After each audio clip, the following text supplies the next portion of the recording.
আমরা গণভোট চাই কেন? আমরা গণভোট চাই পোস্টার লাগানো হলে আপনারা দেয়ালে দেয়ালে দেখবেন একজন আর পোস্টারের উপর আর একজন পোস্টার লাগিয়ে দিচ্ছে। সকালে ব্যানার লাগালে দুপুরে ব্যানারগুলো খুলে ছিঁড়ে ফেলে দেওয়া হচ্ছে। আমরা জানতে চাই প্রশাসনের কাছে, যদি আজ ব্যানারের নিরাপত্তা না থাকে, পোস্টারের উপর আরেকজন পোস্টার লাগিয়ে দেয়, এই রাজনৈতিক সৌজন্যতা যারা দেখাতে পারে না, তারা জনগণের ভোটের প্রতি সৌজন্যতা কি করে দেখাবে? অত্যন্ত দুর্ভাগ্যের ব্যাপার।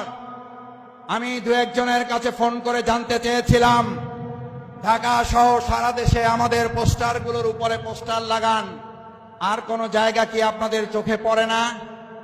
একজন হাসতে হাসতে তাদেরই লোক বলেছিল, মাসুদ ভাই কি বলবেন, দুঃখের কথা, দলে তো এখন কর্মী নাই, ভাড়াটে সন্ত্রাসী এবং কতিপয় টোকাই শ্রেণীর লোক দিয়ে কাজগুলো করাতে হয়। ওরা তো জানে না কোনটা জামাতের পোস্টার আর কোনটা আমাদের পোস্টার আর কোনটা অন্যদের পোস্টার।